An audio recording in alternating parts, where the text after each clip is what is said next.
Welcome back to the Deliberate Leaders Podcast. I am your host and executive coach, Allison Dunn. Today, I'm very excited. We have a fantastic interview scheduled for today that is covering the topic of shared leadership. We have Kevin Hancock, who is an award-winning author and speaker. He is the CEO of Hancock Lumber Company, which, very cool, is one of the oldest and best-known family businesses in America.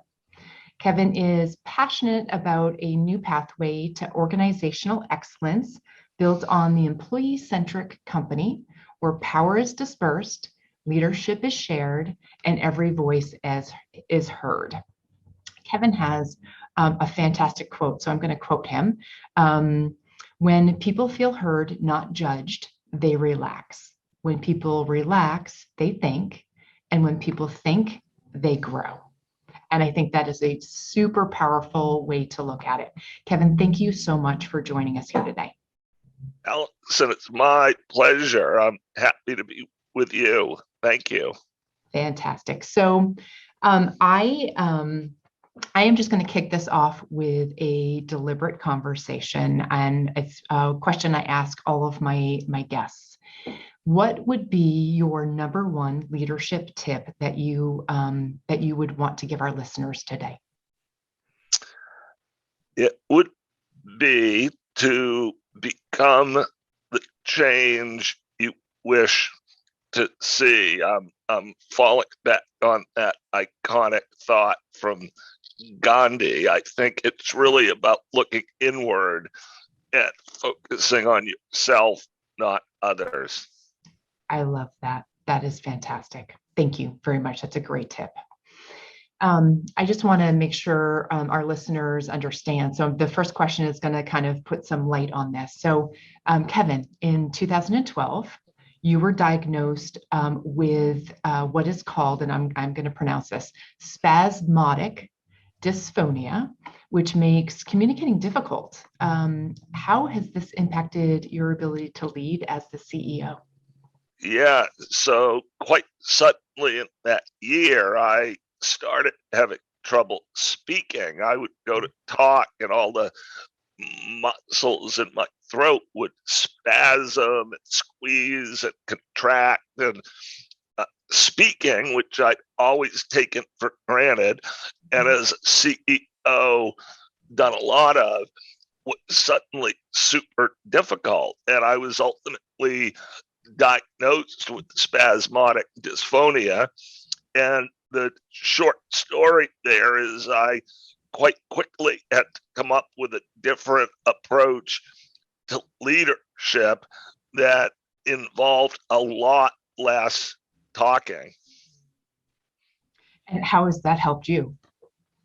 Well, at first, it was interesting. I wasn't thinking about leadership. At first, I personally was under duress, and I was just trying to protect my broken voice. And so when it's hard to talk, you quite quickly come up with strategies for doing less of it. And mine was to answer a question with a question, thereby putting the conversation right back on the other person. So if I might, I'll give you a quick example. People would come up to me at work because I was the CEO with a question or a problem. Historically, I would have listened and then given an answer and direction. But what I started doing then, because of my voice, was simply saying, that is a good question. What do you think we should do about it? And then that person would explain what they thought. And I would then say, again, to protect my voice, okay, that sounds good. Go do that. And off he or she would go with his or her solution to the problem they saw. Now, what struck me after having done this hundreds of times, Allison, was simply this. People actually already knew what to do. It turned out they didn't need a top-down, CEO-centric directive. What they really needed was the encouragement and the safety and the confidence to trust and follow their own voice. And that's what started pulling me down this path of dispersed power and shared leadership, which I've been doubling down on again and again ever since. Yeah. How do you think that type of shared leadership communication has helped your lumber company? Well, our company's performance statistically has taken off, gone through the roof in almost every meaningful category we measure. But I like to talk about that now as an important outcome of a higher calling. That higher calling is helping others come into their own voice, helping people at work feel powerful and heard and trusted and valued, helping people at work soar, and then the company ends up soaring on the wings of thriving employees. Yeah, beautiful. Your topic of interest when you talk about employee-centric, I'm curious, and for our listeners, the opposite of that we're talking about is being capital-centric. So what is the difference, and how has it? How do we need to think about it when we think about employee-centric? Yeah, kind of, as far as I know, kind of coined the phrase employee-centric company to describe the kind of company we were striving to become. And I would summarize it this way. Companies, of course, have lots of constituents. So I'm not talking about dismissing any of them, but what we chose to do is make one of those constituents the first priority. And that constituent was the people who work at the company. An employee-centric company is about making the first order of business the employee experience and making work meaningful for the people who do it in more than just economic ways. Not because it will improve the performance of your company, that it will do, but because these are human beings who are investing a significant portion of their life at work.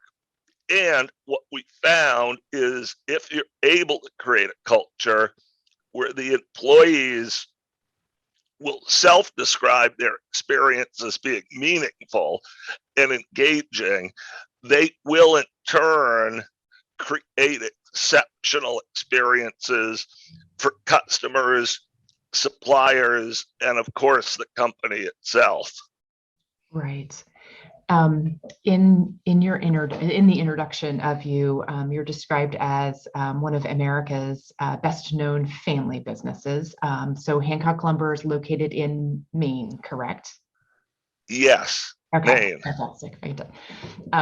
I too am from a family company that has a long history, and I always called it the best in America, but now I've actually met the best in America, which is really it's really nice to know, being from New Hampshire. Being employee-centric in a family business, is that easier than in a typical non-family oriented business, do you think?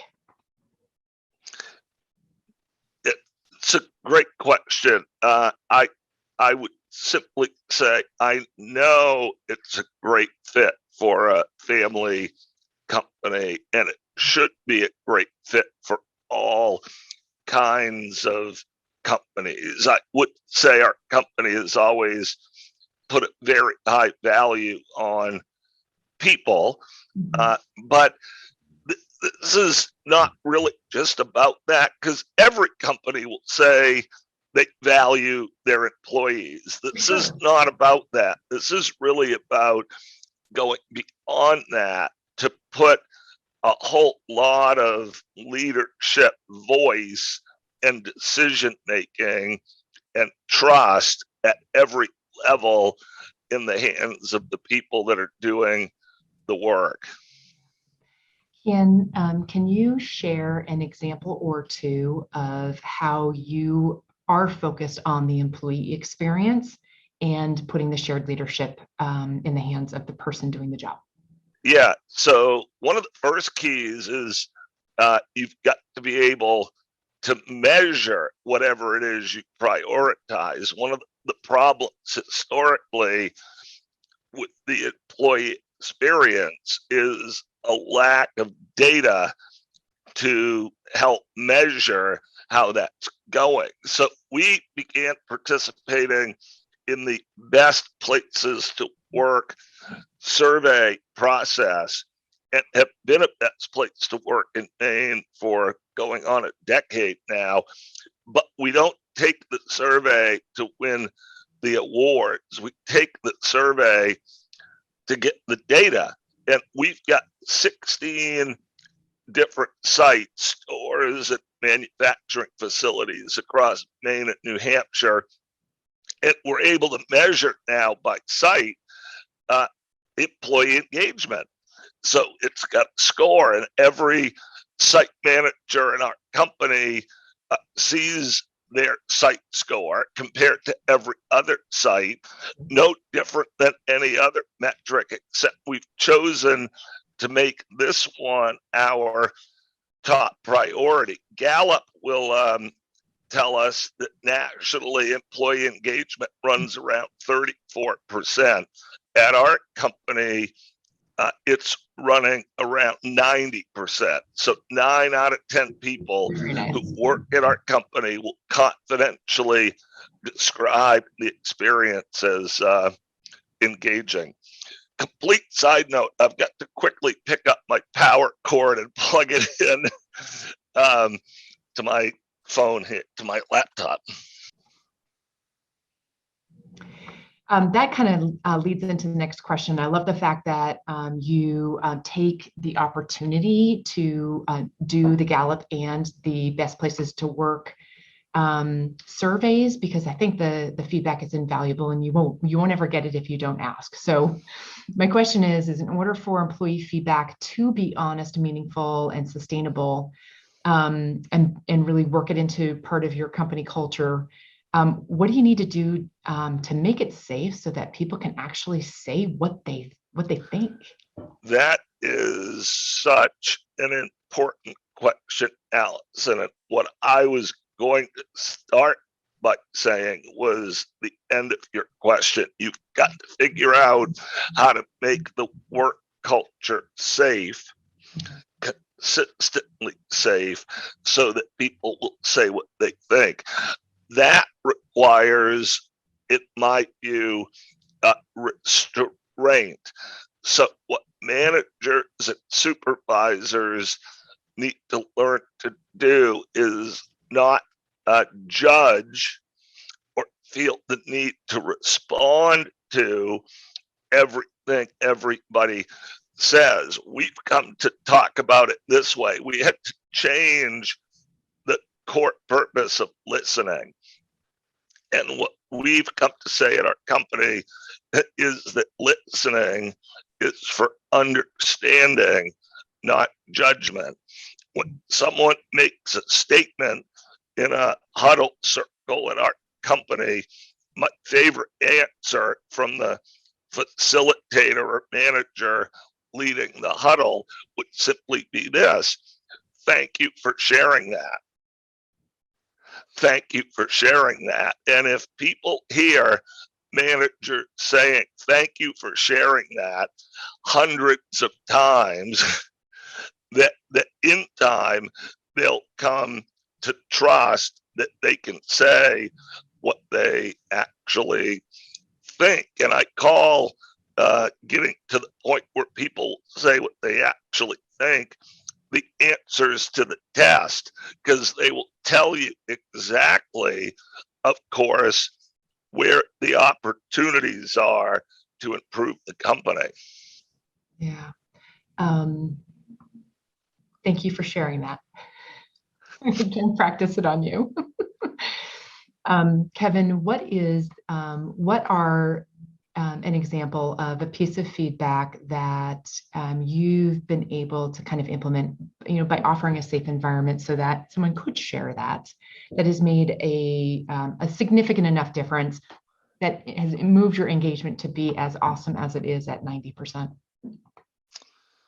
Well, that's a great question too. I'll take a example. We had a situation just last year where some things happened at one of our sites that I was really disappointed in that I knew, not mad, but I knew we were better than what transpired. So we brought the whole group together that was involved, and at that huddle, all I did to open the huddle was talk about what I did to contribute to the problem, or what I did not do that contributed to the problem. I didn't spend a minute quizzing or pressing anybody other than myself.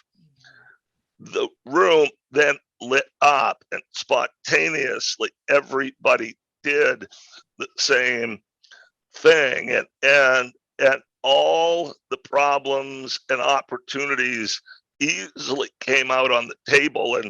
And what it really is about, to me, back to safety, safe work culture, is the simple idea: nobody's going to get in trouble. I can't remember the last time in our company somebody got in trouble, because it's not about that. It's simply about creating a work environment where everyone can keep working to better themselves, the group around them, and the company as a whole. But removing the danger and only having really the fun of it just create such a different work dynamic. I can't remember the last time at our company someone raised their voice, someone accused someone else of anything, and yet we're highly motivated, highly competitive, highly driven, high standards. But that doesn't have to mean that it's a dangerous place to work. That to me is a kind of a past-based model whose time has come and gone. Yeah.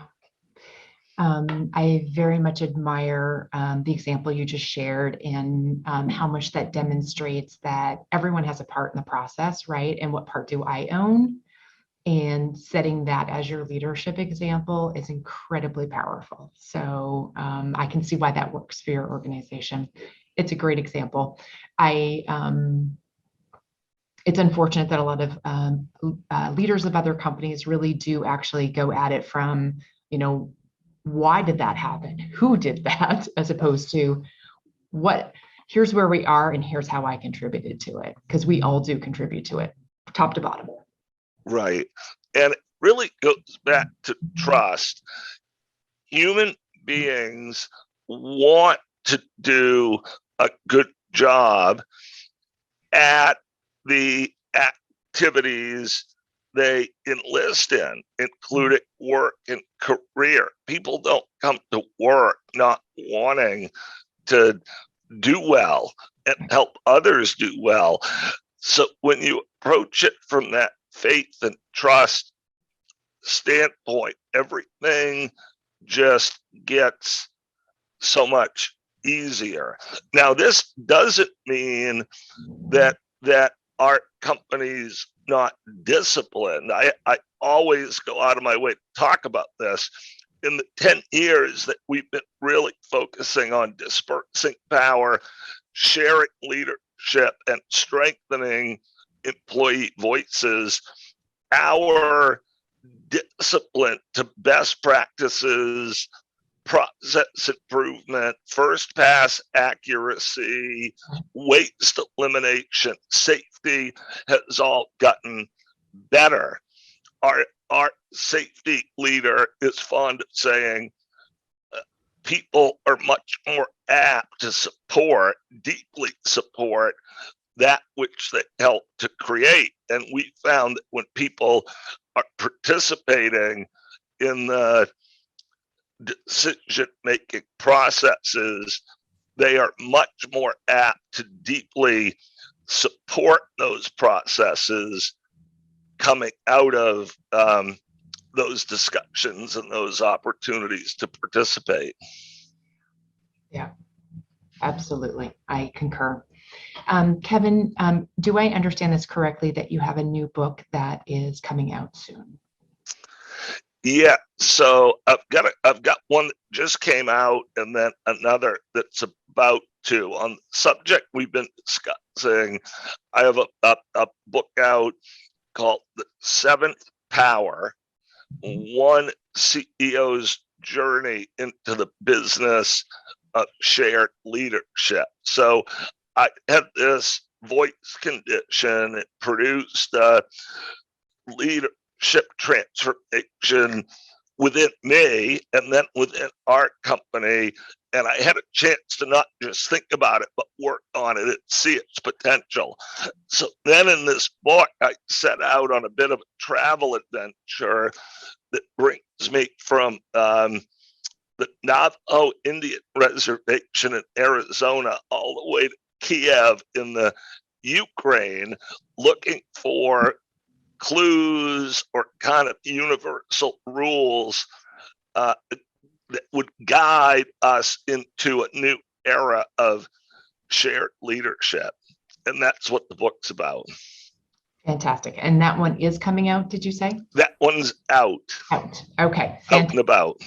Excellent. And then the new one that is coming out is what is the title of that one? Yeah, that book is titled 48 Whispers from Pine Ridge and the Northern Plains. The second kind of part of my personal journey that we haven't discussed is shortly after acquiring the voice condition, I somewhat serendipitously began traveling from my home in Maine all the way out to the Pine Ridge Indian Reservation in the southwest corner of South Dakota. It's a place I've now been over 20 times. Pine Ridge is the biggest, most historic, most remote, poorest of all the Sioux reservations on the Northern Plains. And here's the connection, Allison. There, I met an entire community that didn't feel fully heard, that felt as if a piece of their authentic voice had been marginalized or taken or stolen. All of this got me thinking about leadership and the historic impact that leaders have had on the voice, the authentic voice of others. And I somewhat sadly concluded that leaders had probably done more in total to control, direct, and manage the voices of others rather than to liberate them. And that's when it really occurred to me that perhaps my own voice condition, which I'd only previously thought of as a liability or a pain in the neck, was actually an invitation and a blessing to invitation to lead differently in a way that gave others a stronger voice, whether that was at work within a company or in a historically disenfranchised community like the Pine Ridge Indian Reservation. Wow, that's a great story. I can't wait to pick it up and read it. Kevin, I want to thank you for joining us here today on Deliberate Leaders. I appreciate your leadership mantra. It resonates very much with me, and it's nice to be talking to a company that is also from New England, which is my former home. So great connecting with you today. Thank you so much. I'm really happy to be with you. Thanks for having me, Allison.